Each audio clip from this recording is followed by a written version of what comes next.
अगर हम प्राचीन भारत के इतिहास में हड़प्पा सभ्यता का अध्ययन करते हैं तो लगभग सभी पुस्तकों में इस बात का वर्णन है कि हड़प्पा सभ्यता का पतन आर्यों के आक्रमण से हुआ।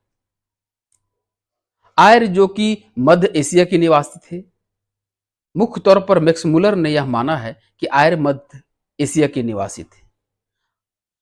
हालांकि अनेक इतिहासकारों ने इसके संबंध में अपना अपना विचार दिया है, लेकिन मूल रूप से यह माना जाता है कि आर्य मध्य एशिया के निवासी थे और आर्य लोग भारत पर आक्रमण किए, हड़प्पा सभ्यता का विनाश किया और हड़प्पा के जगह पर उन्होंने वैदिक सभ्यता अथवा आर्य सभ्यता की स्थापना किया।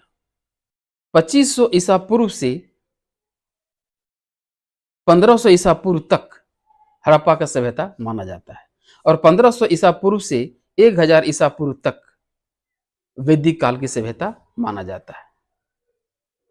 यानी कि हड़प्पा सभ्यता का विनाश हुआ और वैदिक सभ्यता का सृजन हुआ। अगर दोनों सभ्यताओं में अगर हम तुलना करें तो यह बात स्पष्ट होता है कि सिंधु घाटी की सभ्यता एक नगरीय सभ्यता थी, जहां हड़प्पा, मोहनजोदड़ो, धोलावीरा, कालीबंगा जैसे बड़े बड़े नगर थे।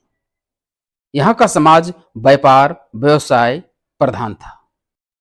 हड़प्पा के नगर में बड़ी बड़ी इमारतें थी, वो भी 2 मंजिला 3 मंजिला, और सभी इमारतों का निर्माण ईंटों से बनाया जाता था।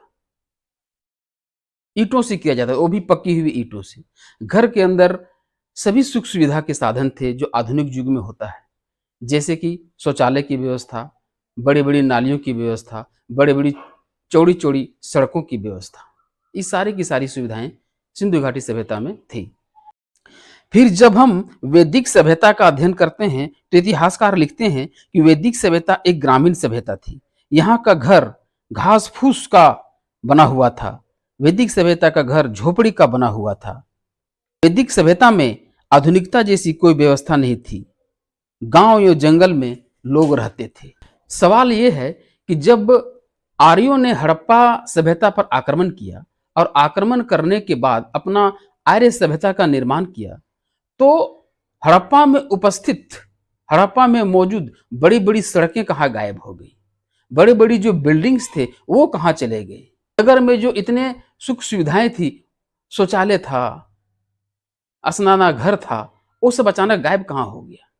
हड़प्पा की सभ्यता एक नगरीय सभ्यता थी और जो आर्य लोग यहाँ आए तो अचानक वे ग्रामीण सभ्यता में बदल गया। ये कैसे हो गया?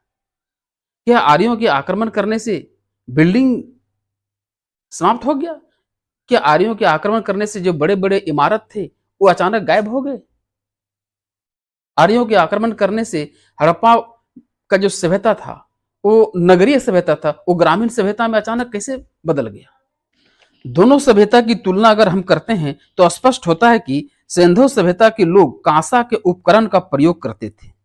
हड़प्पा के सभ्यता के लोग कांस्य युगीन सभ्यता थी। वे लोहा से परिचित नहीं थे, जबकि आर्यों की विशेषता यह है कि वे कांसा से परिचित नहीं थे। उन्हें लोहे का ज्ञान था। आर्यों के सभी हथियार लोहा का था। ये कैसे संभव हो सकता है?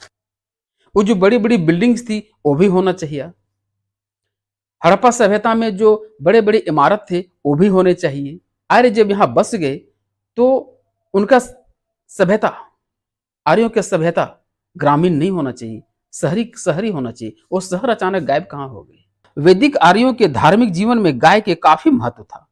वे उसे आघन्या कहते थे, अर्थात उसे पवित्र मानते थे, जबकि सिंधु घाटी के लोग बैल को पवित्र पशु मानते थे। वृषभ सांड की पूजा करते थे। हाल ही में किए गए एक खोज में प्रोफेसर मिडो का मानना है कि सिंधु घाटी की सभ्यता को एक प्राचीन सभ्यता मानना उचित नहीं है। सिंधु घाटी की सभ्यता एक प्राचीन सभ्यता मानना भ्रामक है।